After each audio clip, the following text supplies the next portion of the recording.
Well. Finally, we get a win.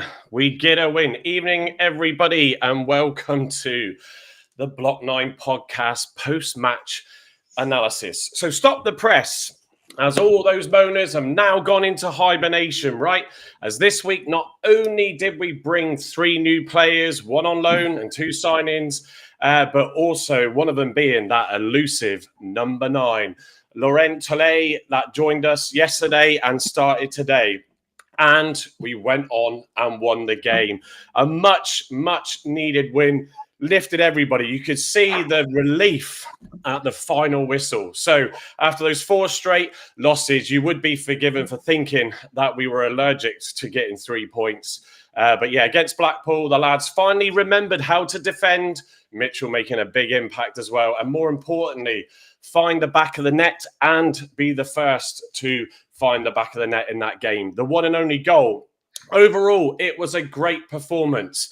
You know, we came out of the blocks from the whistle, and after what should have been really the lead early in the first half, with Mumba breaking through, and even that difficult, in fairness, rebound to Talaj, we just couldn't do it, and the lads seemed to drop a little bit, but then we came out at the second half, and we got the goal, superb by Malachi Boateng, and then we controlled the game, and a deserved win. So, is this the start of our season, Greens? And can we now go on to a strong run?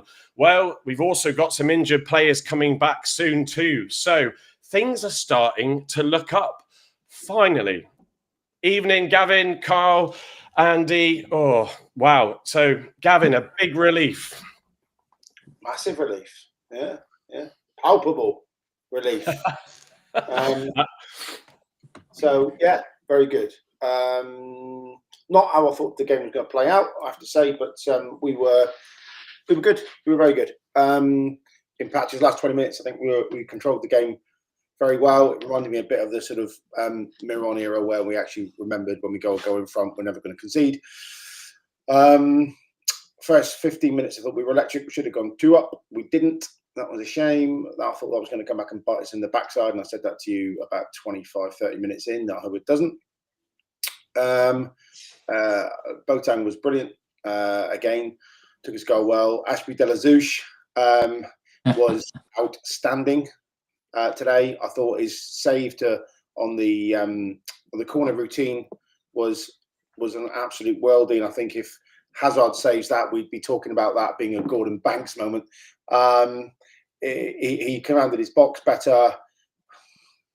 Just going to stop mid-rant and salute M. Good evening. I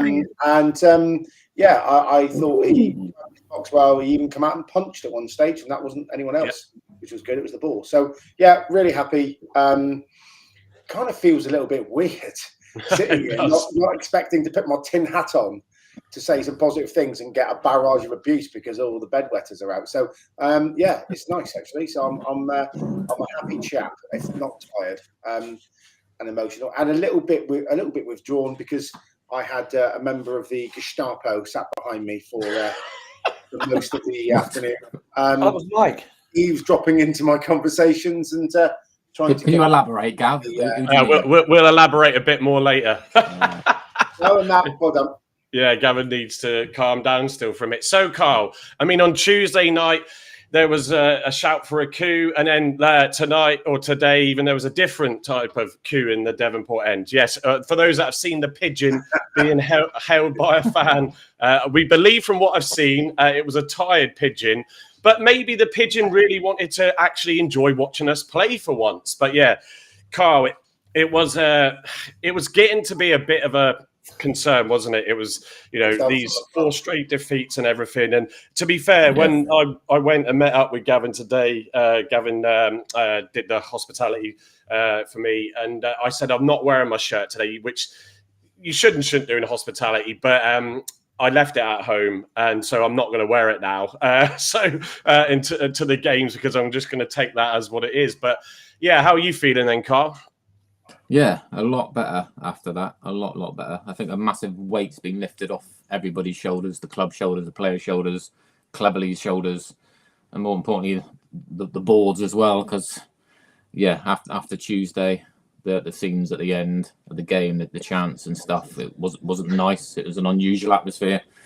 I can understand the frustrations.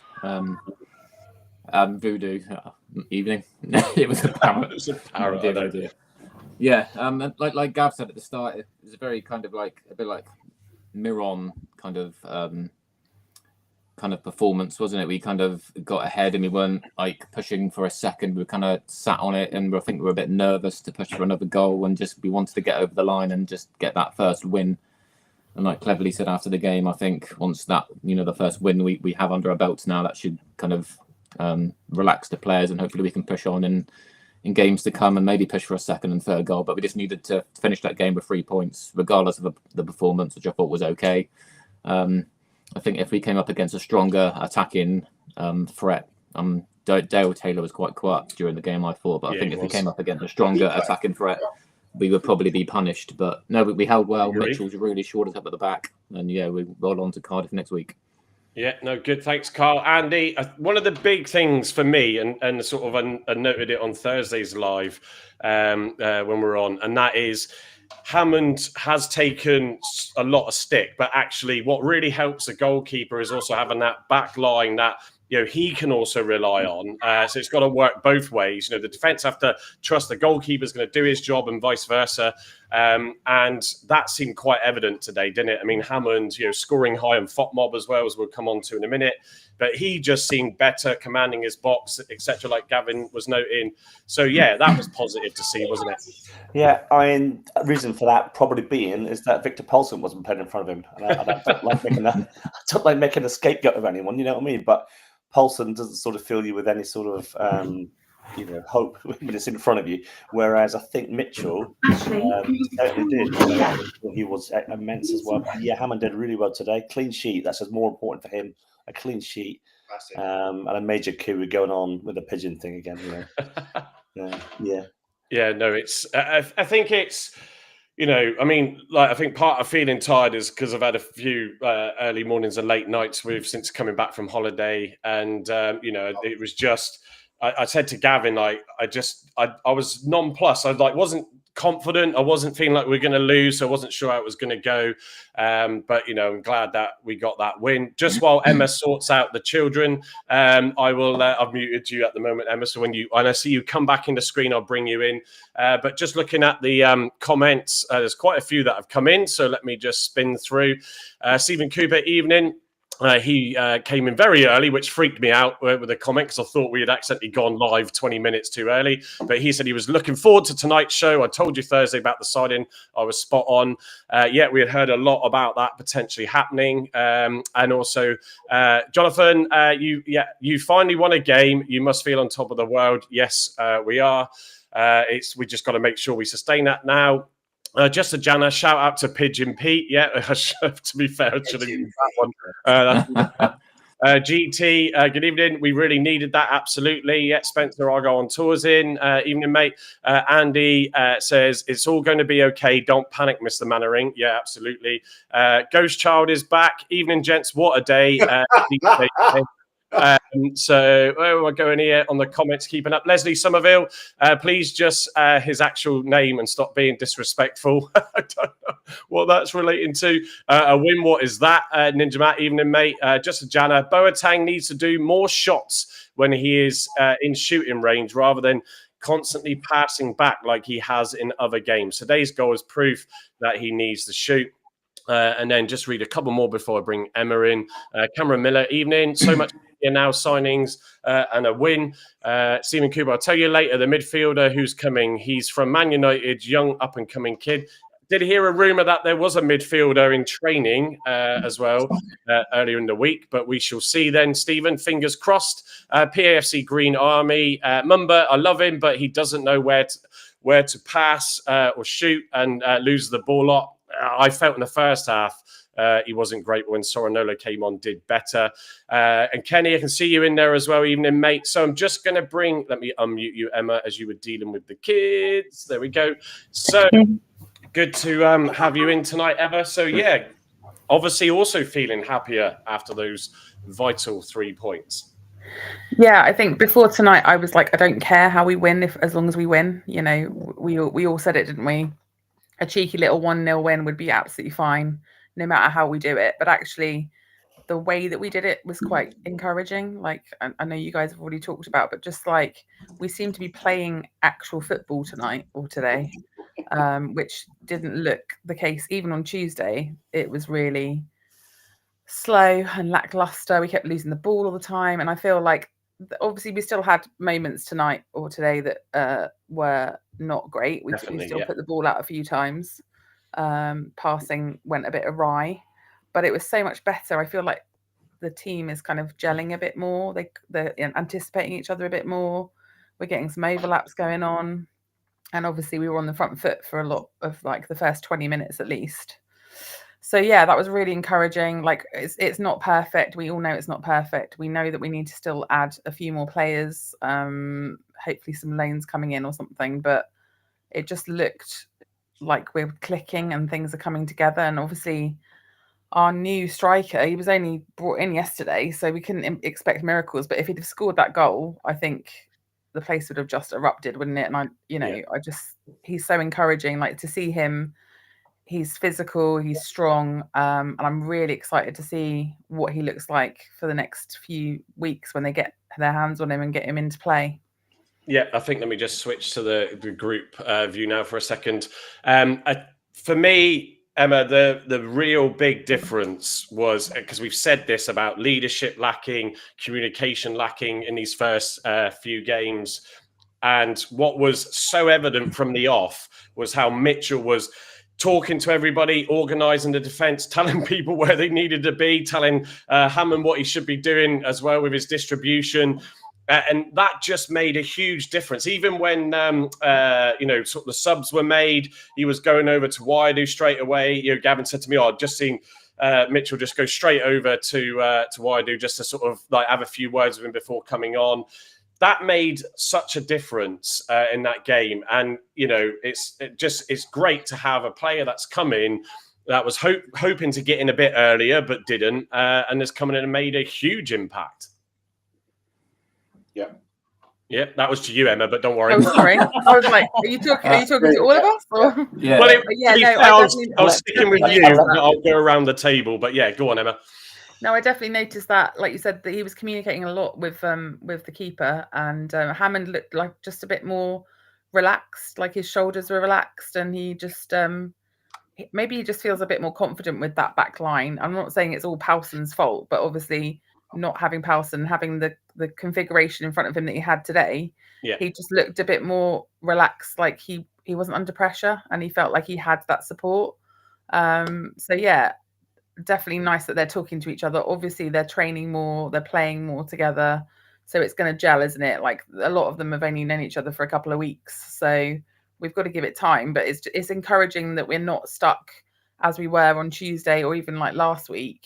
That there is progression, that we are seeing improvement. Like I think that's all we need to see, isn't it? Really, just to keep our spirits up and think, well, actually, we are getting better, and the coaches are just going to get their hands on them and hopefully just progress this team. Like I said, hopefully a couple more signings coming in. We've got, I don't know, like a week left of the transfer window, haven't we? So it's exciting to see what else we can do with it. Yeah, absolutely. And guys, please share the live on your, obviously if you're on X, it's easier to do that than YouTube. But Andy, we've talked a lot about the mental side of the game and how that's affected, a lot of these young players. Cleverly obviously touched upon it as well, in that he went through phases of that, and he has to use his experience. Mitchell, not Mitchell, Patterson did the preview interview with Gary Sawyer before kickoff. And he said about, and they discussed, about the younger players, he's had a few phone him and discuss the situation, and he tries and helps as well using his, experience in that. And I think you could see elements of that. Yes, they did lose it a little bit after the Mumba and then the deflection, which was a bit tough on Tony to score. You could see that their heads did drop a little bit. But one player that, from the off for me as well, seemed to just want to really get the crowd on side was Ibrahim. He was like throwing his hands up to the crowd, every time a ball went out or whatever, which is good to see that energy. Yeah, and it means a lot, doesn't it? When you've got someone doing that, and you've got the steady heads in there, you've got your Mitchell at the back there, steady head, not losing it when everyone else is around them. And it was good. I was talking to Nikki in the Hyde Park Social Club today, saying that we, with a few leaders in there, we got a few leaders, and I think Paulson wasn't that much of a leadership role for him. He was good in a back three, but not in a back four. Certainly, Mitchell he's come in and he's doing a job, and when you've got people like Joe Edwards coming back into the side as well, and Patterson as well, we've got three good heads there who are experienced enough to sort of carry the team forward. And I think sort of you just got to have a few of those players, not just the experience, but a couple of those younger lads that can just spur that sort of momentum on. And I mean, above all else, and not concede as well is huge after the amount of goals we've conceded. That sort of gives confidence to those in midfield and up front. And I think Gavin, it just. That's, like I said, almost like a huge weight had come off everybody's shoulders. We didn't look. I mean, Carl made the point, and I absolutely agree. If we had a better opposition, it might have been a bit of a different story, because that play when Mumba went through, I'm trying to remember now how it started, but I think it was a bit of Mitchell to Ibrahim involved in there, and then Tolaj back, and then to Ibrahim and straight to Mumba, if I've got that right from recollection. And it was like, wow, this is brilliant. And then they dipped, didn't they? But luckily picked themselves back up. Yeah, back to the first point around clean sheets. I think that's the first clean sheet in 53 games. Oh, wow. Really? In the league. Right. In the league, caveat. Is it? Blimey. Yeah, in the league, yeah. I didn't realise it was that long. Wow. And the other stat that Rog was telling me last week was we haven't been in the top half of the table since Norwich when we beat them 6-2, which was Shuey's time. Yeah. So you talk about confidence and la la la la. Yeah, there's a long hill to climb. So both those things are interesting. But look, we clean sheet, very good, all good. In terms of the second part of the question, mate, my brain's dead. No, it's just the fact, obviously, the opposition had been a bit stronger. I expected more from Taylor, which is why I made the really cruel quip of saying, did he play? I didn't realise. Ennis puts that chance away where we leave him. So again, there was a bit of another brain fart defensively. Today we get away with it. Last few games we haven't. Let's be candid. So that was a bit of a shame. Thought the way the back four was led and the squeeze was much better today from where we were sat anyway. It seemed to be a lot more effective. But let's be candid. Mitchell shook the hand of people on Monday and put some boots on Tuesday. They probably had maybe 1.5 sessions together, right? Talaj didn't even get a training session. He's wandered in this morning in his wash bag, boots under his arm, just took his socks out of his car and gone, anyone fancy a game? Anyone? And he's just gone out and played like that. So, patterns of play, communication, and defensive units are massive on that, aren't they? It's Ninja Matt's in, I think, but it's a bit like a backs line on defence. You have to come up as one. That communication takes lots and lots of time to drill that on a rugby field, that is, by the way. So the defensive line, the more they play with each other, the more intuitive and instinctive that's going to be in terms of when they press, when they drop, who picks up the late runner, all that good stuff. So we're beating sides with people that are virtual strangers at the moment. I think we've still got another virtual stranger to come in Ross very quickly. I think he'll probably have some part to play Tuesday night. I don't know what, maybe 20 minutes, but we've still got a cut, and another midfielder or two. So it's going to take, I think, for us to click probably mid of October. But it's promising signs. It really is promising signs, and the monkey's off the back. And if we can go and get a point at Cardiff, I'll be happy, because they're sat top of the league at the minute. So absolutely. I think, Gav, if we can keep some clean sheets, we've got Mackenzie coming back in, all right? Mackenzie's a good, solid defender. We'll have him forward with Zooks. We'll have them in there with. He's barely played as well, so they're all going to be barely played, but he's going to be coming back soon, isn't he? Yeah, I know they're all coming back, but my point is, if you're then saying the back four is Such, because that's who he seems to want to play him. Galloway, Mitchell, Ross, and Mackenzie. okay, They've never played with each other. They've never had a unit, so you have to build those relationships up again. So I don't think it's going to be as simple as in comes all the White Knights on their chargers, and then all of a sudden we're going to start beating sides 4-5-0. This squad and whatever 11 he settles on are going to need time on the training field and on the paddock, on the plains paddock, to actually start to bond and form instinctive relationships, and that's going to take time. Yeah, I'm just gonna come to the comments and come to you straight afterwards. Hursty, I don't recall seeing you in before, but let us know what team you support. But I do get his point. He said, I think your signings are extremely poor. A lot of unproven players at this level and players where they have played at this level haven't been standouts. Needs to be a lot better to even chase the playoffs. And then he also added to that, as you can see, don't want to be that guy, but the signings need to be better. Just re-emphasizing it. Scott as well. Evening, Scott. Evening, guys. Thought we looked really good today. Talaj looked impressive and held the ball up really well. I actually thought their number 4 dealt with him really well. So I think he needs to sort of deal with that against a decent centre back. Boateng took his goal brilliantly, and Hammond had his best game so far. Yeah, absolutely. I don't, as GT's just said, don't completely agree with Hursty, but Carl, Gavin's point just emphasises that what we needed to do today was just get that result. Yeah, whether it was a point or 3 points, and ideally not concede, which we didn't, and we got the 3 points. That's really what mattered today. There were good spells. We've touched upon it. Tom mentioned it, the first 25 odd minutes, and then straight away in the second half, and then we controlled the game. But like you said and alluded to again just now, that a better side, as we've seen teams attack us on their first attack and score a goal. But it is going to take a little bit of time. So when Edwards comes back, Mackenzie, Patterson, Hazard, there's going to be competition, which is great. But you're not going to want to change it too much, because you do need to let a squad sort of start to settle in, don't you?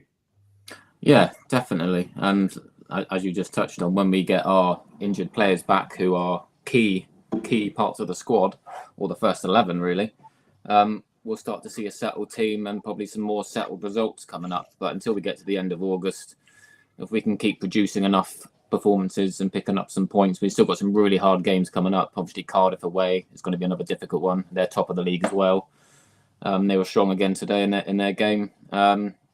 Stockport at home coming up as well, another tough opponent in them. They always do well at League One level. So if we can just pick up points the next few weeks, if you can pick up another 1-0 win away, it'll be great, or even at home. But yeah, when Hazard's back, Mackenzie's back, Edwards is 100% fit, then we'll start to see some more steady performances and hopefully some more goals in games. Obviously, Talaj's only just come in.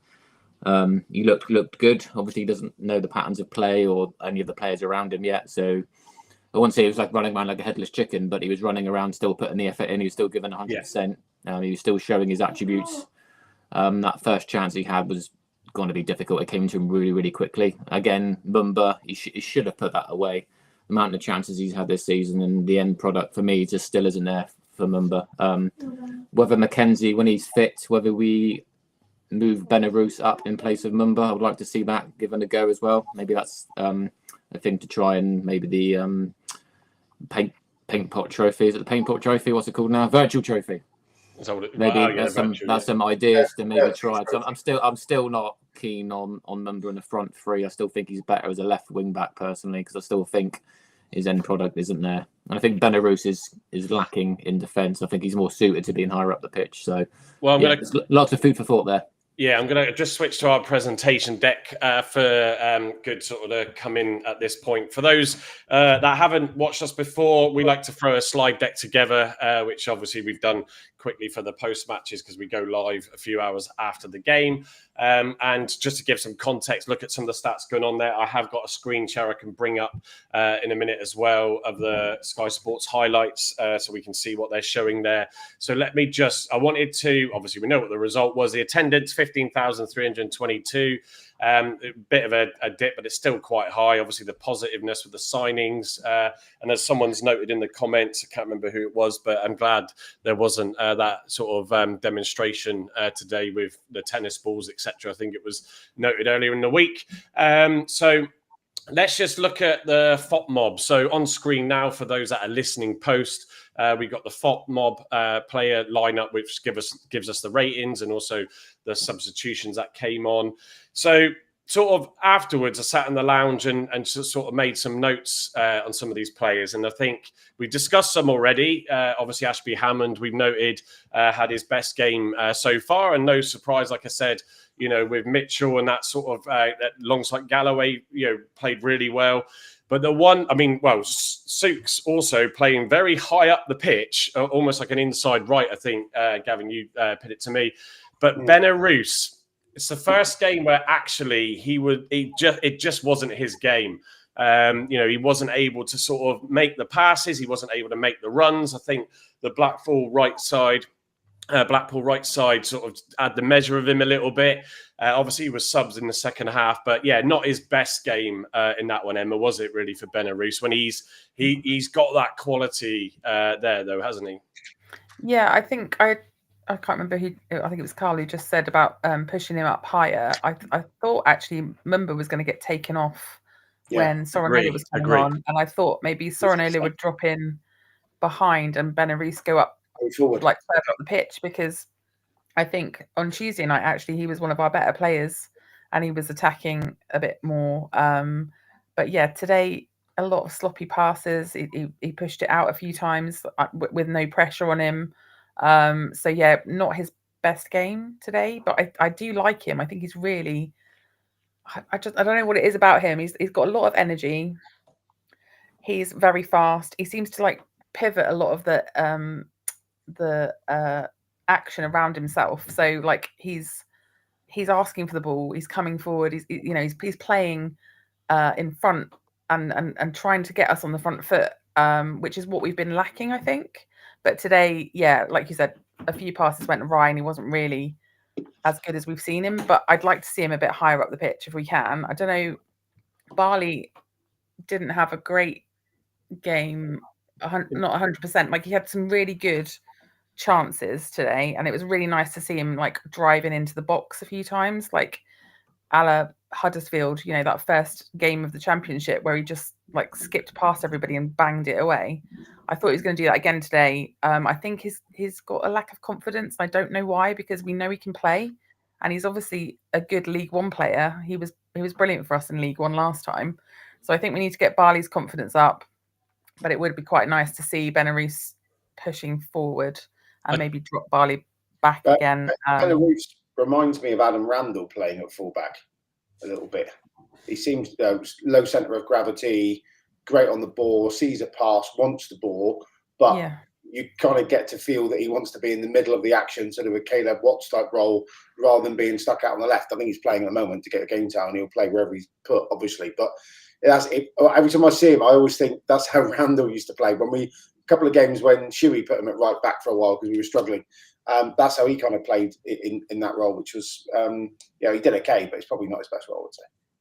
No, and I think it's sort of Benarous as well really impressed in the QPR game, you know, when he had Patterson working and linking up with him with Hatch up front. And we saw some, I mean, it's great that Patterson, you know, is pretty much going to be ready now for Cardiff if he gets picked. So if not, maybe get some minutes on Tuesday in the Virtual Cup. So I think, Benarous got a 7.6, which surprised me really that he got into the sevens. But yeah, I think there's a lot of potential with him there coming back into it.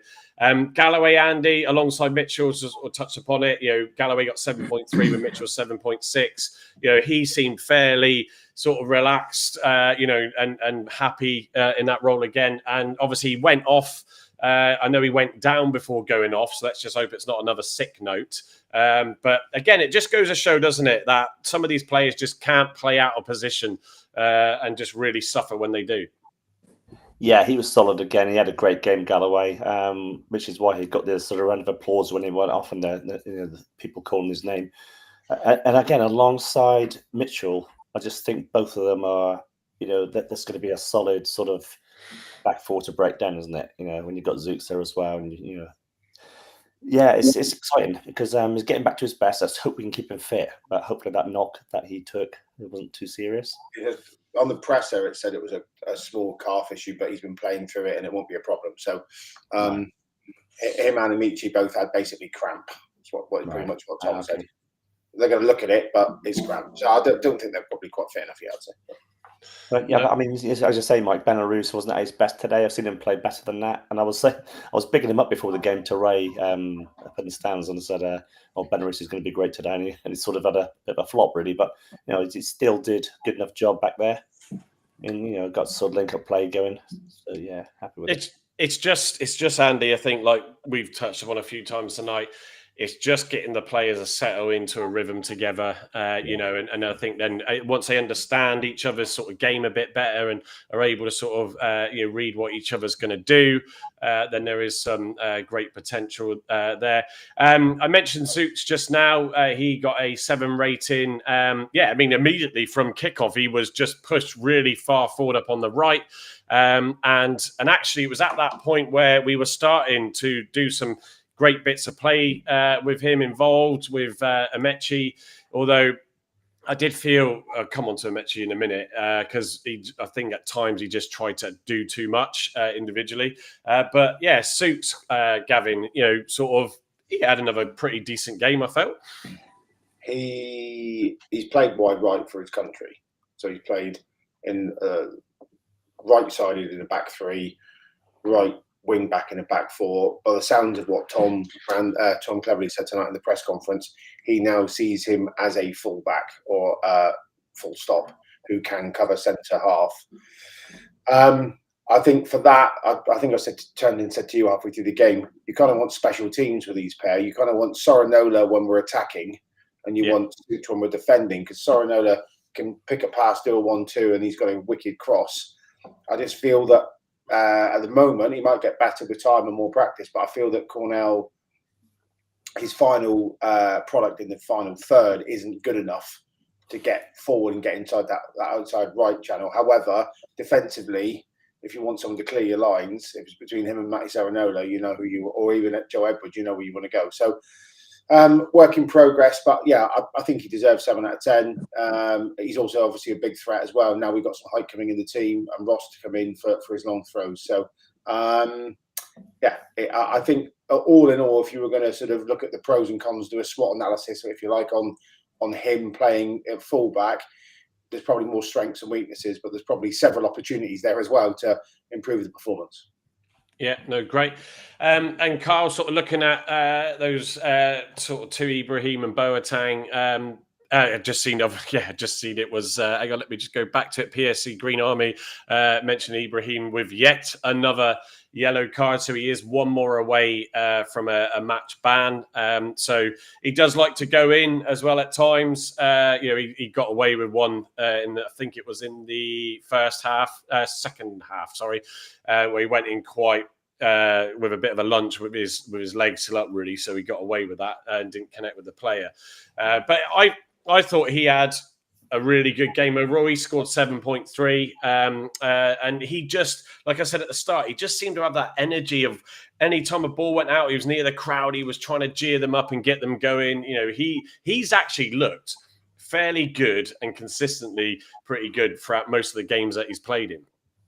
Yeah, I really, really, really like him. I know we were all moaning last season and the season before we didn't have that kind of menace in the midfield, one that would kind of get stuck in and tackle and being that strong kind of centre midfield. And now we've got that. We're complaining he's getting too many yellows, so it's getting that balancing act just right. I mean, a lot of his yellows have been for petulance and off the ball like situations and stuff. I don't mind him making tactical fouls like he did today. I thought that was a clever foul. Nobody cares if you're going to get a silly yellow for that. That's part of the game. But he just needs to knock on the head his attitude off the ball and winding players up, which is part of his game as well. But he needs to stamp on it quite quickly, because otherwise he's going to be breaking those 17 yellows he had last season, and he'll be suspended probably quite a few times this season.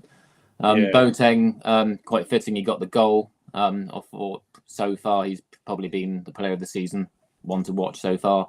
He's had a good run of games under his belt and took his goal really, really, really well. I just wish that kind of Mumba had that same opportunity and he kind of let fly as well, but he just seems to want to dilly-dangle too much and turn and twist and kind of not get a cross in or not want to shoot. So I think, like Emma said, he's just lacking a bit of confidence as well. I think once he gets confidence or a goal, then we might see the old Mumba return. But it's just nice having different options now when Patterson's fit.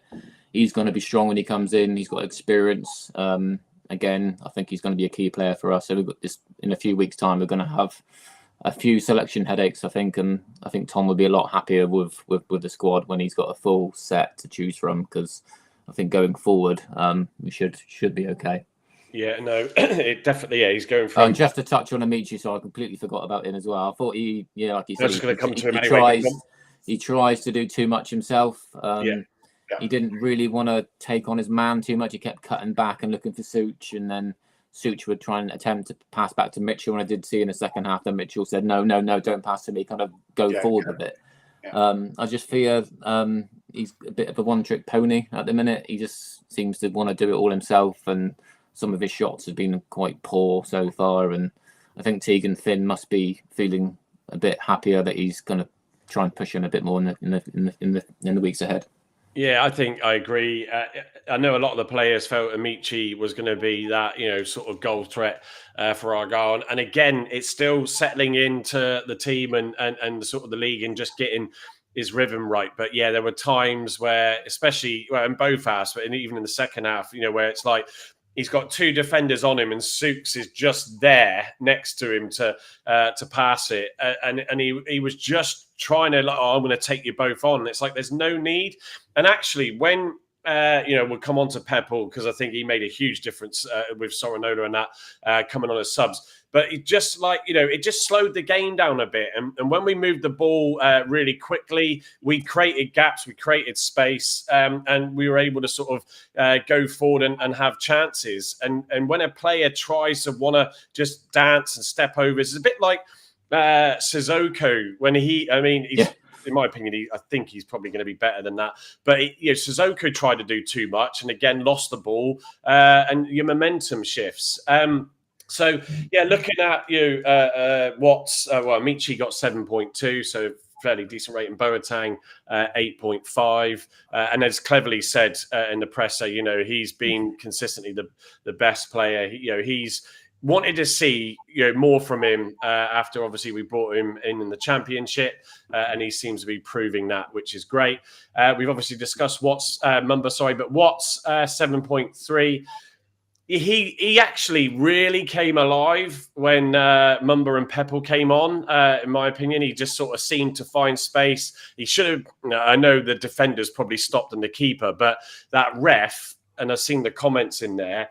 I'll come to you, Emma, on this one. There was that chance, wasn't it? I can't remember who got fouled. I think it might have been Amici. But, Watts obviously took the ball and shot it in the back of the corner of the net. And the ref had obviously blown it up. And that was what was frustrating with the ref, is he could have just given it a few seconds to let the play go on, but didn't. And as someone said in the comments earlier, it was almost like, was the ref from Blackpool? Because, he was sort of giving a lot of decisions their way. It wasn't horrendous, but just getting so used to these refs not being great. But back to Watts, Emma, I think he really shines when the team are moving that ball quickly and going forward. And he's such a calm head when he's got the ball that he doesn't panic. He looks up, looks about where he's going to pass the ball, and is a threat himself. Yeah, he's definitely. He's always looking forward. He's always looking for the pass, like you said. Him and Zav actually had a really nice connection the first couple of games, and I thought they were going to push on. They seem to get on in training as well from all the videos that I've seen. Whether they're building quite a nice connection, but sometimes it doesn't quite come off, and I don't know why. I don't know whether they just haven't got in sync yet. But yeah, he. I don't really know why the ref didn't play advantage for that goal, because I think he blew it literally as he hit it, and he couldn't then go back, I guess. But it was, annoying. The ref I didn't think was terrible to start with. He wasn't blowing up for a lot of stuff. He was letting the play continue. He was letting us, letting people move through the motions rather than stopping it all the time and giving fouls. But a couple of questionable decisions. But no, I don't think he was the worst ref we've had this season. We've definitely had worse. But yeah, him and I think Amici and Watts, hopefully they're going to get a really good partnership together. They seem to gel, but I just think they just need more time, like most of them do. They're just trying to get that partnership together, aren't they? So yeah, no, agree. Watts with 7.3 on his score. I think I'm just checking. Yeah, every Argyle. Oh no, sorry. So Talaj with the 6.2 rating. Lorent Talaj, something like that. So Talaj. To lie or not to lie? That is the question. So I think, as Gavin said, Andy, he obviously was dropped straight in. Gavin and I were debating actually driving in. I said I think he's going to start. I just felt that Cleverly just wanted to throw him in. And Gavin was thinking he would just come on as a sub. And then when we sat down there, I tweeted it out, I think on the Block 9 account, that Senni was doing some warm-ups about, I think it was 1 o'clock or something.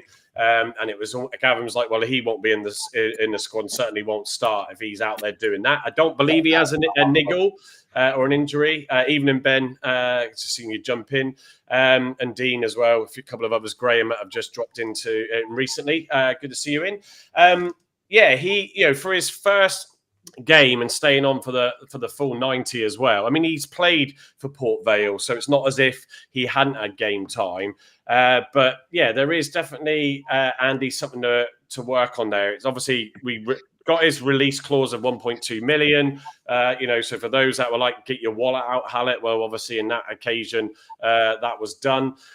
But yeah, I think, again, settling in, there's more to come from him. But I think if he comes up against a weaker sort of centre-back pairing, then he will be a menace. But he's a big dude, so I was surprised that actually he didn't manage that centre-back. Casey, I think it was, number 4, better than he did. Yeah, what I liked about him, though, is he sort of ran at people. He closed down. He was chasing down the keeper. Does a lot of running, which is great. And I know Hardy sort of did that in a way as well. He was very unfortunate with that sort of, it was open goal, wasn't it? And everyone thought it was in. Certainly when we sat, we thought it was in the back of the net. And I think he's going to have a few nightmares about that one. But I mean, he's a really willing runner. This is what I like about him. And I think he's going to chip in for a lot of goals for us and maybe assists as well, because he has been doing that for Port Vale, hasn't he? Yeah. And Gavin, Port Vale fans were disappointed to see him go. I think whether or not he was our first choice, second choice, third choice, it's irrelevant, really. I think I'm glad that we've got a number 9 in now, and it's not right on the window. So it's not as if it was like desperate, decisions and choices being made. He spoke well in his interview on whatever boat he was sailing out in the Sound on. It's a lot to be excited about, I think, for him, because we do need a number 9, don't we? That can turn it on. I actually think we probably got the best of the 3. If you look at Taylor and Burrell's output, we've played them both now. Both were pretty anonymous. Taylor's missed a sitter today, quite frankly. He'll be another one probably thinking about that on the coach on the way up or on the way home, or the plane that they're getting on, whatever the hell they're going back to Blackpool tonight. That'll keep him up for a few days, I'm sure, because that's a sitter. He's not marked. He's in front of goal. He's on the 6-yard box in the middle of the goal. And Hammond's come out and put him off, and he's dragged it wide. So I think Burrell was anonymous completely, I think, when he played for QPR. So definitely the better of the 3. I was never getting too crazy. I've said this to you, and I've said this to many others, and including some of my mates who are on other pods. At the end of the day, you sort of judge the team from September the 2nd, when the squad's full and you're not going to get anything else now till January, and then you can see where you are, who we've got, when we've got them, where they can play, and what the potential connotations are around the lineup of the team based on number 1, 2, and 3 in terms of choice. I think that's where we are. We did a load of stuff early. We've done a load of stuff late, which is exactly what Tom said we would do. And we were in his words, no man's land up until this week.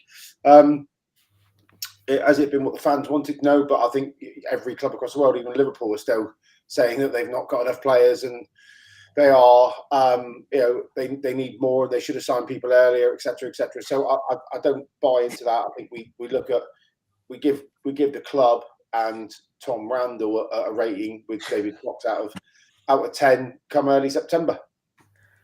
Yeah, I just saw it. Voodoo, as always, catching our attention. And Voodoo and Gavin, he didn't get his fingers burnt by bringing up the fact that, as Voodoo pointed out on Thursday, Tom said he wasn't going to say anything more about striker talk, and then did on Tuesday night. And obviously, then it's paid off. So, which is a relief. I think. I mean, I said to you, Gavin. I feel like. Sorry. Just on that, Voodoo. Please pick up the mantle, the baton, if you like, of trolling Chris Errington in a very humorous way. I saw you do it once early this week. There is another faceless Twitter handle that has dearly departed, so I understand. And I need you to pick up the mantle because it did make me laugh many times, and I think Chris Errington's going to have a bit of a hole in his life if you don't. So sorry, now I can get back to what you were talking about. Well, and we have spoken to Chris when we were at the forum about getting him on, so you can troll him, Voodoo, when we organise that session on a live lounge. In a humorous way, not in a negative way. Correct. Yeah, because he is fair, correct. So, Carl, what are your thoughts on Talaj, or whatever it was? Really positive for someone that's not trained with us. Like I said earlier, doesn't know any of the team, doesn't know how cleverly he wants to play. He put a real good shift in. Like I said earlier, you can see his attributes. He's going to be strong. I don't think he won much in the air. I think that's more credit to their centre-back than him. I think he just got outdone aerially, but that's probably just a one-off game once he settles in and knows his teammates and stuff and is more confident in being around the club. Then I'm sure that part of his game will be okay. I mean, cleverly said in the press conference about him not having a weakness. So, that's interesting. So maybe that's something that he could work on as being one of his weaknesses, maybe an aerial threat. But going forward, like the diving header he had was impressive.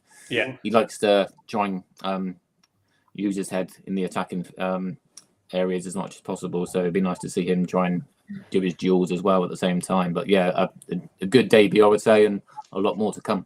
I think you just reminded me as well, actually, of the link-up play. I can't remember who else was involved, but certainly that was Mumba's shot that was hit very hard, but to be fair, was at the keeper. And I just felt, because the ball was passed to him by Talaj, and then he ran across Mumba, and I thought he's left-footed, so Mumba, in my opinion, should have maybe passed it to him, because I think he would have had a better chance of shooting it across goal and scoring. It was a good effort, though, from Mumba, to be fair, but straight almost at the keeper. He had to obviously double fist it away because of the pace. But look, I think once we see a bit more from him, it's exciting to go with. And he did actually look quite positive on the right as well for the last 10 minutes. Yes, well, I was just about to come on to the subs, and I think that made a good good change up, because we started to sort of control the game a bit more and have a lot more fluidity in the passing. Soranola coming on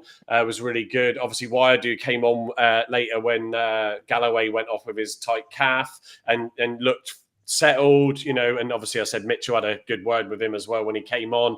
But Peppel, when he came on, he started winning the ball. And then obviously that allowed, like you say, when Talaj was out on the right, to also come into the game, as well as Watts. And there was a bit more link up going on and quick movement in those triangles, as you say, tactically. So that was a good sign to see, because, Peppel and Oseni, etc. Now we've got Talaj in. They're all going to want to make a positive impact, because they now know that there is competition, and they want to prove that they can do a job, as well as the 1.2 million plus signing that we had.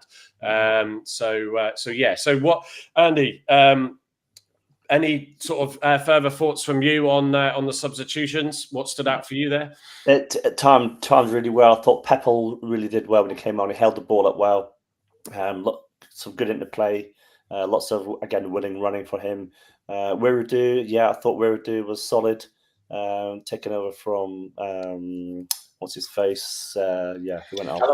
Galloway. I saw it was a late day. Hoping upsets 5. Yeah, I'm really impressed. Saranola could have done better. Didn't really get into the game too much, but did all right when he came on. Yeah.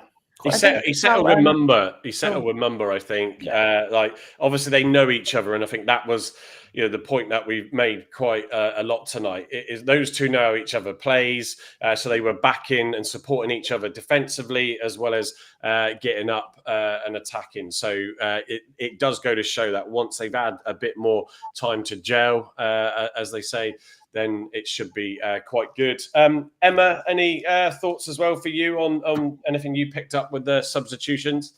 Yeah, just like similar to what Carl and Andy said, really, that when we started playing, I think when Pepple came on, even Wiradu, we started to play a bit more on the ground. Like we were, at one point, we were floating balls forward, just kept floating them, kept pitching up the front, and Talaj couldn't get on the end of them. That centre back was all over him, and a few times he was just like pulling him down, pulling his shirt, whatever, and it wasn't working. I was getting really frustrated, thinking like, stop floating the balls up over him. Like let's get it down and play it. And actually, like you said, when Pepple came on, I think he held it up really well, and we started to play a little bit more kind of short and sharp. And then, like you said, when we do that, when like Mumba and Talaj were linking up, and then when Pepple was linking up and Talaj went over to the right, it seemed to flow a bit better. We were a bit quicker, a bit sharper. So I'd like to see more of that, really. I don't know whether it was just because of the substitutions or whether they were told like, this isn't working, you need to stop floating it over, stop doing long balls all the time, we're losing it. That kind of counter attack as well, like every time we went up for a corner or a set play, we had all of ours forward and nobody hung back. Whereas when Blackpool did it, they hung like 3 or 4 players back. Yeah. And then they were drawing some of our players off as well. And I'm like, why don't we do that? We never have anybody kind of hanging off and drawing some of their players out of the set plays. And we it's just too congested in there. Like we're trying to play through like 11 players.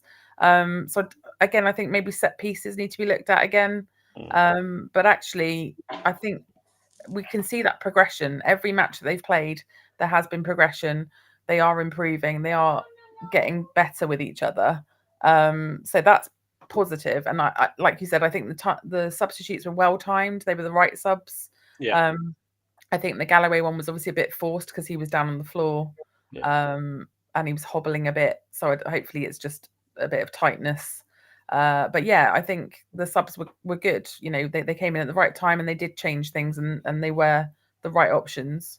Yeah, I think it's sort of cleverly's gone from going, oh my Lord, how do I fill the bench, to now having, some good options on there. And obviously not forgetting, the second site, or the first of the actual 2 that were transfers signed over. With Ross, Matthias Ross, obviously wasn't even involved and won't be until Cheltenham, unless he does get a Swansea, some minutes against Swansea. I think, Mitchell's cup tied as well, for those that don't know, for that Swansea game of interest. But yeah, and as Benny said on Amici, same thing, flashes of brilliance, but does slow down attacks, as I was pointing out, which was frustrating. Ben Collins. Our problem there, Mike, is because he's playing with Such, who isn't blessed with out and out pace. If he was playing with Emma's got to go. Yeah. Kids playing up. If he's playing with Saranola down the right, I think he's probably going to release it a bit more, because Saranola's got a bit more pace to get in behind and move on. But you're kind of playing with a right-sided centre back as you're right with finger. So I've got a bit of sympathy for him. The fact that he does try and hold up and beat the man. It's not quite Sissoko-esque, where he just beats him for beating's sake. I think he's just generally trying to find an option, but I don't think he trusts the pace yet of Cornell Suits to really get him behind. to be honest. No, potentially, it's a good observation, that's for sure.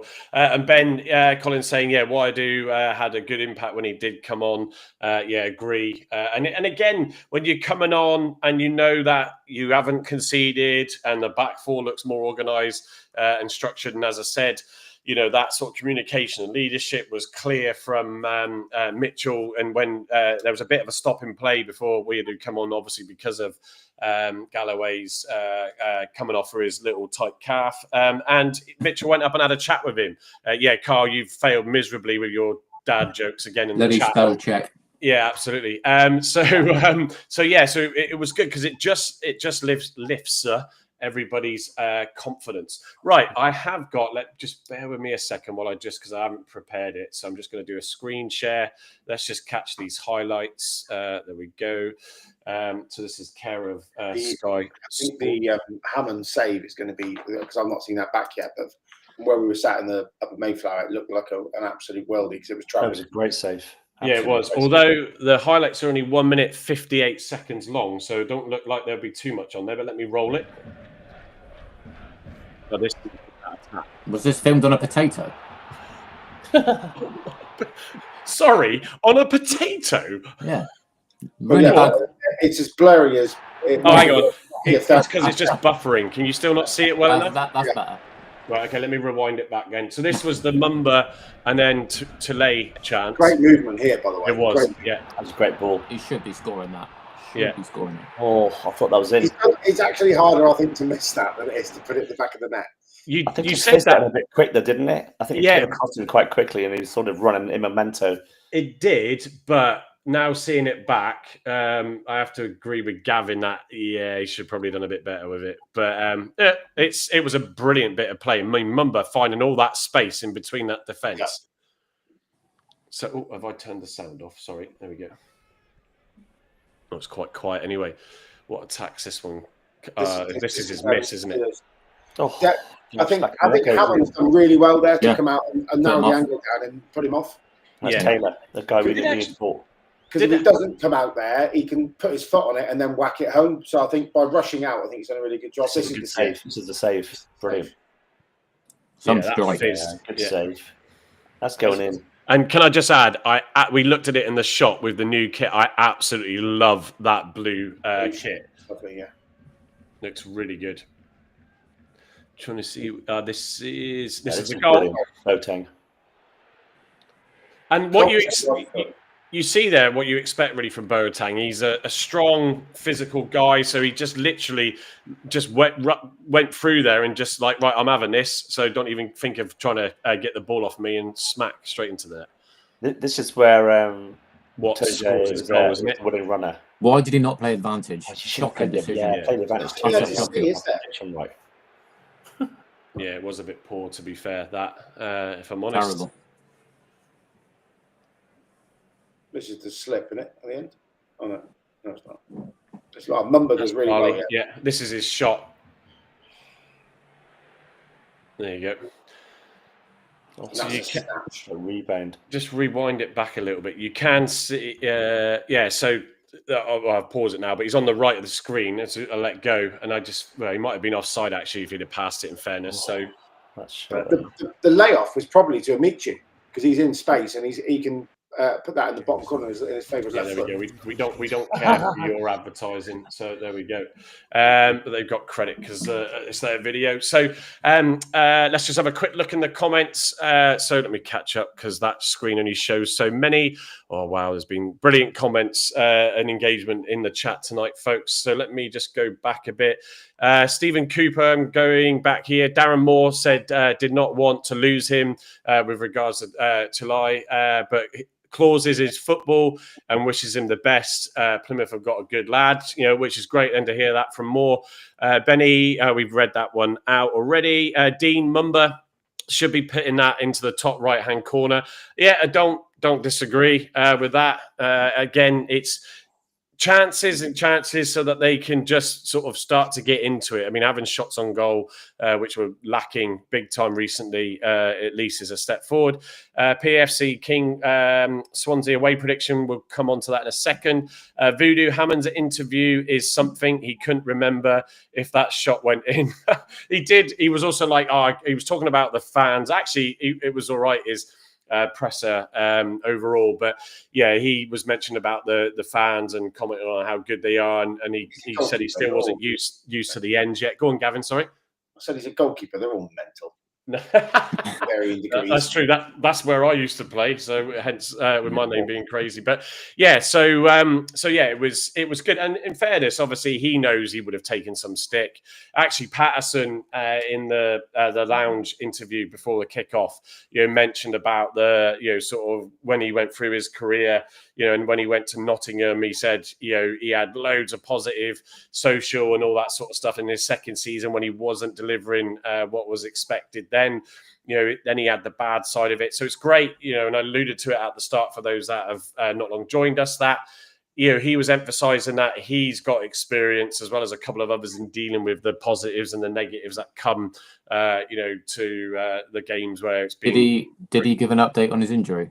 Yeah, I alluded to it earlier. Yeah, he's 10 days into it. No. So he said I was 2 weeks out. I've done 10 days. So you could say, is he going to play? Minutes on Tuesday. I've got him in the team for Tuesday night, but he'll be back imminently. Yeah, absolutely. So let me go back to what we got next on the presentation deck now. So the stats from the first half and second half on the left and the right there. Ball possession, 66% to us with an XG, for those that like that, of 0.92 to 0.49 for Blackpool. I mean, they really didn't. It says they had 7 shots, 2 on target for Blackpool. That sounds about right, in fairness. We had 8 shots with 1 on target. There we go. And that's all you need to get the one that goes in. 3 big chances for us versus 0 to them. But yeah, overall, I think accurate passes is at 81% to us, which is probably fair, which is good. 1 in the first, 73 in the second. Yeah. And then in the second half, more even, I think. Possibly fair that in the second half of the game. We've obviously reduced XG. We still had 6 shots in that second half to Blackpool's 2 and 2 on target. So that's where the goal came. Apologies. The first half, it was just the 1, which was the Mumba one. So there's the stats and post-match reaction. Gavin, you filled this one in, so I'll hand that one over to you. I was speaking my secretary for 5 seconds. It was touch typing whilst listening. Clearly delighted with the goal, and more importantly, the 3 points. New TOS today, so you can tell my touch typing isn't great. I need to go back to secondary school. It was an important day for the lads, and they go deep on the goal. Saw the box open up, tried to put it in the corner, and thankfully it went in. Thought that's a bit modest. I thought he took it really well. When you play for Club of Argyle, you want to pay the fans. Today was that day. Hopefully there's a few more to come, Malachi. Learning from the last 4 weeks, we knew the first goal was very important, and happy the way we played the game out. Now we need to continue the momentum and take it to Cardiff. I bloody hope so. I'm going. Done another 5-0 like last year. Yeah. I thought he was very big, broad grin from his conversation with Charlie Price. So not that you wouldn't be. You've got man of the match on FOTMob. You've scored the only goal, and you've probably the most consistent player in the club at the minute. So what's not to be happy about, really? No, yeah, exactly. Yeah, it's good for him and everybody, for sure. Steve Vaughan, evening, Steve. Just saying, I know you've been in for a bit, Steve, but anyone know if Hazard was back in training yet? We didn't see any of the warm up. So, Carl, Andy, did you see him doing any sort of work? No, it's too late. I didn't see him. No. Yeah, no, I know. I was watching the Patterson interview. He was at that point. Yeah, good point, because he did have some banter with him, actually. Mentioned him up a couple of times, didn't he? Evening, Harold. Good to see you in. And also, Zoo Corner's in. You missed our one on Thursday night, Zoo. I thought you would have loved that one, where we were digesting Where's the Money Gone and all that jazz. But that would have been right up your street. But good to see you get in, mate, anyway. And he's just confirmed that Hazard wasn't in the warm-up either. Cleverly's post-match presser, I think, again, overall, just very pleased. An overwhelming sense of relief standing in from in front of the Devonport. Which one of the things I picked up on is Nance was just like full of beans at full time, and he actually did shove Cleverly more towards the Devonport. And as you can see from the photo there, when he did his fist punch, it's huge for him because, yes, he did look a bit beaten up. Obviously, we touched upon it Thursday, the whole, for Argyle TV, the whole, are we live yet? I love the fact that they added that in. So, because he did emphasize that it is a long journey, and that's what him and Hallett have discussed. And for him, to have a worse start than his mate Rooney, he would have wanted more than anybody as well to get that win under his belt, and that will give him a lift. He'll have a step, in his stride, and obviously I think he goes back home on Sundays, so it'll be a positive welcoming for tomorrow for him, and then getting back at it and ready again for Tuesday night's cup game. Asked about early chances. He said we had the first 2 chances that I've moved, Bolton and Barnsley, the first 4 against Lincoln, and the first 2 chances today was important that we took those chances. We did say earlier, Carl pointed it out as well, in that if there was a better quality team up front today, then we might have got a bit caught out. And actually, one of the things we didn't touch upon is they have spent a few quid, Blackpool, and they brought on some decent subs, especially that right back who was making some runs. Birmingham, I think he was very good. And they can obviously break us down. What else can be done? I was pleased with the defence. He said Mitchell and both Brendans were solid. Lucas had a very solid game, and that has been coming for a number of weeks. I know I just seen the comment. I think it was Stephen Cooper said Hammond knows Hazard's getting back into it now. So is that why he had a good game today? No, I totally don't believe so. I think that more organised, more resolute back four definitely always helps with the keepers. Others in the corner, what we got, Zeus posting a few bits. Let me read them out. I was at work, mate, had a crap night shift and had to actually do some work, so couldn't tune in. I did see, I think you, not necessarily you, or someone you were sat with, I saw your post has bought the new pink kit. It's not for me, that I have to say, and I think on that kit, I think Argyle, not to make it sound sexist, but it's I think they've really limited the audience that are going to buy that kit. Lovely design, but like I said, I like the blue and the yellow one. I don't think there's anything wrong with the pink. It's just the Puma and the badge just kind of the shirt, and the sponsor just looks a bit off. Yeah, exactly. I'll probably still end up buying it though. Yeah, and Zoo saying, I honestly believe he wants to be here for the long run Cleverly. It means so much for him to get the points. Yeah, absolutely. Taylor, who is he saying? Yeah, we discussed that earlier. My son, that is, who had the top. And Dean saying Hammond is happy to be a number 2. That's why he was brought in. I mean, to be fair, he'll be happy that he's got some minutes and some games, won't he? Even though he's not had the best of starts. So, score predictions. So I finally got one right. I didn't get the scorer, but I got the result. Well, not just me. There was myself, Emma, who had to jump out. Marcus also went 1-0. It was one of those where Blackpool have scored and conceded a lot. We've conceded a lot. And it's when I picked 1-0 up on Thursday night's live lounge, I sort of thought, you got to think, well, actually, maybe there'll be more. But you just felt it was going to be one of those games where Argyle just needed to grind out the result. And Cleverly said himself in the post-match, it wasn't the type of game yet where I'm expecting us to win 2-0, 3-0. But he said that will come. But yeah, Carl, you went 2-1. Herbie went 2-1, the opposite, with Blackpool beating us. I think that didn't happen. Steve 2-1. Gavin, you went 2-1. Andy 2-0. Finley 1-1, and Harvey also backed. So the two travelling away fans, Harvey and Herbie, went for a Blackpool win. Luckily enough, that didn't come off. So terrible. There we go. So we're just over an hour now, and actually we were thinking it would be a good hour tonight, to go through the live. So we've at least hit that. But Gavin's pulled together a team versus Swansea. And actually, worth also picking up on the team selection or the Argyle best starting 11 that I put out the other night. Was yesterday, was it? That Gavin actually did generate. Was some great engagement in there, some good notables about what's being missing and should Edwards be in it? Is he going to get back in it? But yeah, let's talk through this lineup for Tuesday night then, Gav. Kept Hammond in goal because I think consistency and the run of games is important, especially with Hazard coming back. Saranola at left back, Joe at right. I think they both need game time.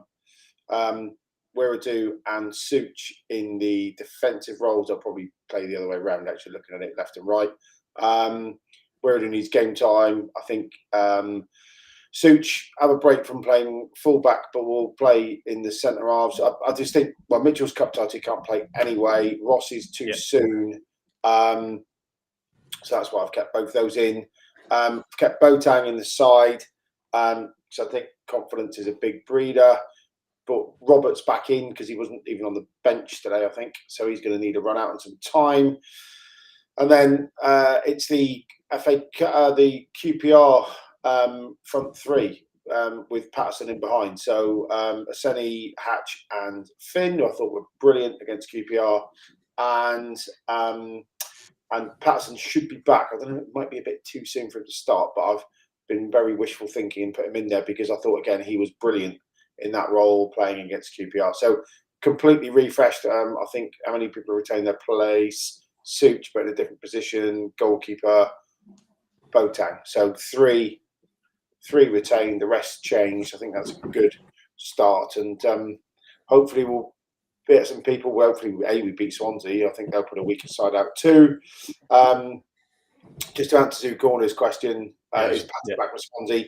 It looked that way from what he was talking about in Diamonds before the game. He did the interview, so yes, he did say he was coming back very imminently. So let's hope he is. That front four did really well against a really young QPR side. I think it's going to be a really young Swansea side as well. They drew one each today. They've obviously got bigger fish to fry in terms of the champ. So that's why I've picked that. The bench, I'm sure, if Ross is quick enough, maybe get 20 minutes, which would be, I think, useful at centre half. Maybe give Wiradou or give Such a break because he's had a lot of game time. And then there'll be the regulars, I suppose, that have need to put it on and maybe close the game out if we're going to get through to the next level. Because again, revenue is revenue, isn't it? We're in League One. Yeah. If we can get through this one and draw another Prem club in the third round at home, that would pack it out, and that's fortune revenue for the business. I think people are obviously clearly over celebrating tonight because I can hear fireworks going off outside somewhere in this neck of the woods. So, whoever's celebrating something. Andy, I think the other important thing with these cup runs is for a team where we've got obviously a lot of players that, need minutes, haven't played with each other a lot. It's these games and where if you can sustain a little bit of a run, it allows them to get those minutes. It allows them to sort of start understanding how other players like to play the game. So that it would be good to try and go out there and get another result if Swansea do look at it as a bit of we're going to pit out a younger or weaker side. Yeah, I've got a feeling that Swansea will do that. That's what I think their focus is going to be on the league this year. So they might even put a weakened side out. So we've got some good players coming back in there. I agree with what Gav said with the sort of the QPR three. Tegan Finn definitely with Hatch on the other side. Yeah, I like that. And Aseni coming back in again. Yeah, that's important that he gets minutes as well. I'm liking the shape of this team with Patterson as well there and Boateng, and yeah, it's looking good. So we're just going to put the best we can out and give the players who are sort of fringe players or subs at this point a bit of a run out, Yeah, and I know a couple, Carl, sort of a couple of tweets. I think Spencer Pitt wanting about, should Baker get a start against Swansea?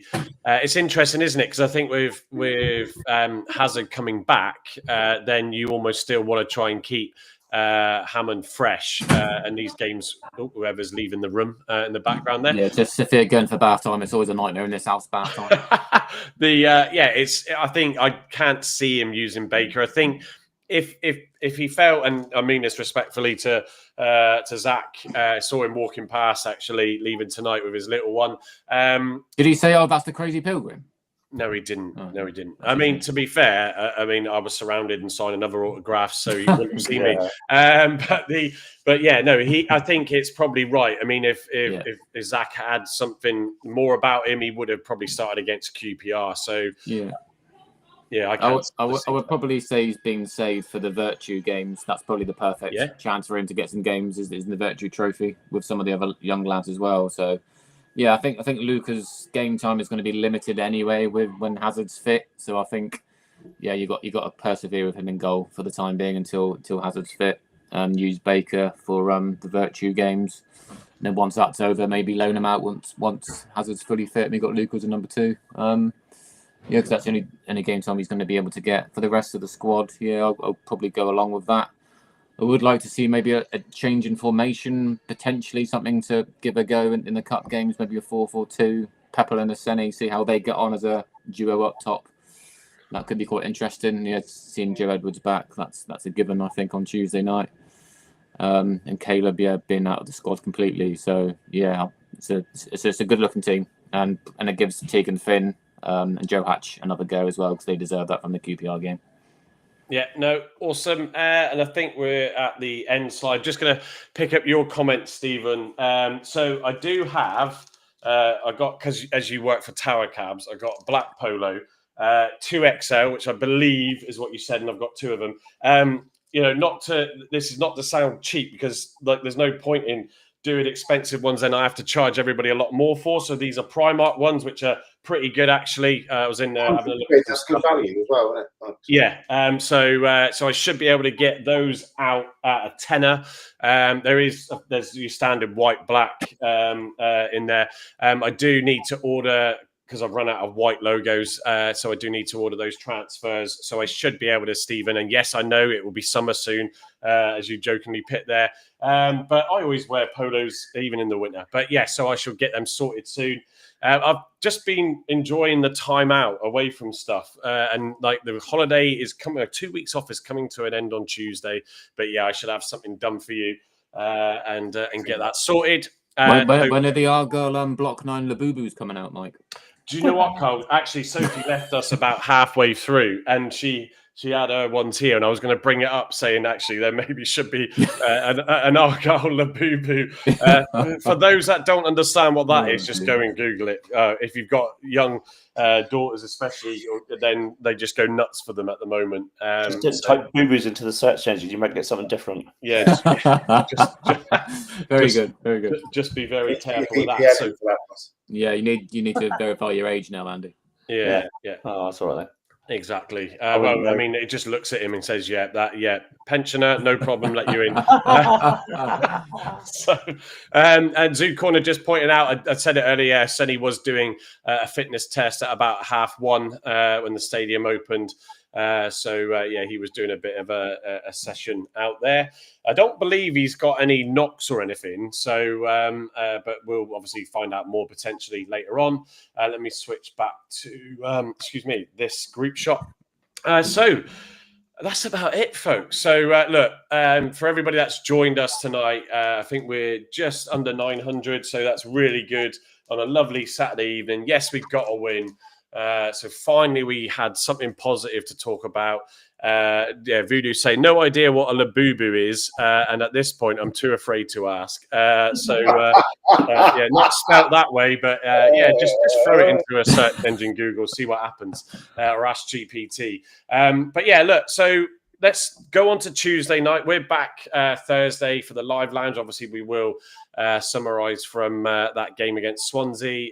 Gavin will also do his little balance sheet piece that we didn't quite make it to on that long session on Thursday just gone.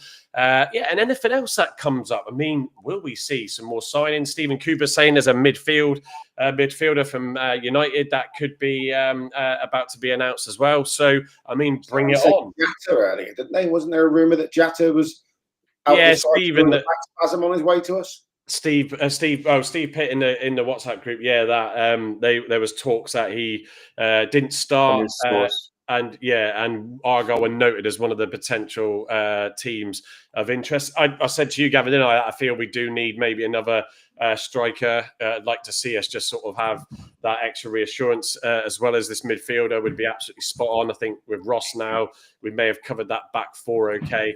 But yeah, and all credit to end on really as well. Yes, Tuesday night was a nightmare, but we've ended the week good. In fairness to everybody with their frustrations, we all get it. The club were working hard in the background. Obviously, they put out the statement about the situation with things, and obviously the 12.5 million extra. I actually had a look around there. I met up with Gavin yesterday and had a quick wander around the back and looked at it all. And there's a lot of work going on down there at the Brickfields or Falston Park. But yeah, I think hopefully now we can start that run and get a few more results. There's going to be some up and downs once this team gels. Ninja Matt said earlier, I think come November, if I remember you saying that earlier in the chat, Matt, then we'll really start to see this team come together and exciting time as well. Fingers crossed. Go on then, Gavin. Do you want to answer Voodoo's? What about Gav's? Go on. I will leave out the names to protect the innocent. Dear old Roger normally sits behind me. He was the club statistician for about 130 years. His wife's not very well, so he wasn't there. I was joined by a member of the Gestapo, leather long trench coat and all, sat behind me, and about 20 minutes in, wanted to correct some of my grammar, I suppose. I was using too many words that were 4 letters. I think he wanted to increase my vocabulary. I asked him what he was doing sitting there, quite frankly, because when he sat down, he took off his high vis, which is a little bit dodgy. I think if you're going to sit in a paying seat as a steward and take your high vis off, then you're probably not doing what you meant to be doing. Not sure. But we had a lovely conversation around why he was there, why I was there, the fact that my language wasn't to his liking. We're at a football match after all, and that there were ladies present. Actually, he didn't call you a far right thug, did he? No, he didn't call me a far right thug. Oh, that's good. That's good. No, left wing thug is what he used. Because obviously Voodoo would never have me. No. Centre, Jesus wept. So I had a chat. I actually told him that the ladies who were sat in front of me actually taught me all these words, but he wasn't really buying that. So I had a little chat with some staff half time and said, we don't know what this guy's problem is, but blah blah blah. And then he sat behind me, like breathing down my neck for the entire second half without saying a word, which was nice, lovely and intimidating. So it's nice to see that the customer care ethos is continuing at Home Park, and I look forward to him not being in the seat and actually the person who's paid for that season ticket being in the seat for Stockport. So there we go. Yeah, I will just. I'll defend Gavin. Actually, he was fairly calm today. I mean, there wasn't much to moan about anyway. But let's just say we might have emphasised when everybody else was getting involved in some chats a bit more than normal as a result of the conversation. But I have to stick up for him. There was nothing. There was no overzealousness from Gavin at all. It was more him. But I thought it was more you, Mike. Sorry? I had it was more you. Yeah. Well, I'm not the one that loses it at games, Andy. What he didn't like was the fact that I challenged him back and asked him what he was doing in the paying seat. I think that's where he got a little bit teasy. If I'd said, "Oh, sorry, my fault, no problem," I think nothing would have. But I don't like bullies, so therefore I'm more than happy. So if it's me or anyone else, I'm more than happy to give them a bloody nose back. So I was polite, but I was firm, and I asked him why he was sitting in someone's seat who they've already paid for it. It reminds me as well. Actually, there was another signing recently for Argyle in the back office, or should I say the kitchen? So they have signed a Michelin star chef now to do the food preparation. I think did she say exclusively for Diamonds? Well, just hospitality. So I think fine. Years gone by, the head chef's done staff food, player food, and hospitality food. I think they've split those two functions now. So I think the head chef who was doing all of it is now just doing the staff food, and I think they've brought someone in with a bit more caliber to do hospitality, which is showing, because I think the food today was awesome. So hopefully not another 70 quid on iced buns and pasties then, Gav. Oh, No. Harvard Junior, was it? well, I'll tell you what, with a Michelin star chef, it may well be £70. But I'll tell you what, a shout out to the chef and whoever recruited her at the club, because and I've had some Michelin food. It was stunning. So I have to say, really, really enjoyed the three. I hope it wasn't rubbery. Took the words out of my mouth. It was duck and not pigeon, which is just the starter was anyway. So everybody, thank you for joining us tonight. Please, as we always say, give us a like, follow, subscribe, whatever platform you are using. So it's great to have you all in tonight. We can sleep with a bit more ease tonight, that's for sure. Are we not predicting, Mike? Thank you, Andy. Yeah, good shout. Go on in, Andy. Give us your score for Tuesday then. Okay, 1-0 to Argyle, and I'm saying you're going to score it. Gavin? 3-2 Argyle. I don't know, pull your finger at your backside, he's going to score it. We'll win 3-2. There you go. Carl? 1-1, Aseni to get the goal. We win on pens. Oh, yes. Ashby Delazouche scoring the winning penalty. Deflection off a pigeon. Imagine that, Deflection off a pigeon, going wide. It's the pigeon, goes in off the post. Fly into the net. That'd be class. That'd be some penalty shootout. Actually, just a bit of irony. Wasn't that that dish beef feather bread or something like that? Actually, no. It was. Whatever the chef called it, did have that word in it. What am I going to go with? I'm actually going to go 2-1 to Argyle. Who do I think is going to score? I think Finn didn't have a great game on Tuesday from what you guys said to me on Thursday night. I think he'll be in there with a goal. Pepper or Aseni, maybe. I'll go with Pepper. Let's see what happens there. So thanks for that nudge, Andy. So other than that, what Steve Vaughan's going with 2-2 to win on penalty shootout as well. And Finley from Argyle News. So a bit late now, Finley, because we're about to head off, and you knew because you know. What time do you call this? Yeah, exactly. Tut. We should try and get Finley on as well in one of the lives soon. Once he's got off his dial-up broadband, which he will not even know what dial-up broadband is. We had him in the lobby a couple of weeks ago, and he had a bit of a dodgy connection. So, but to be fair, he was moving quicker than Paulson. To be fair, was that dodgy carry? Well, and of course, Paulson, I think, cleverly did mention the fact that he's had his medical.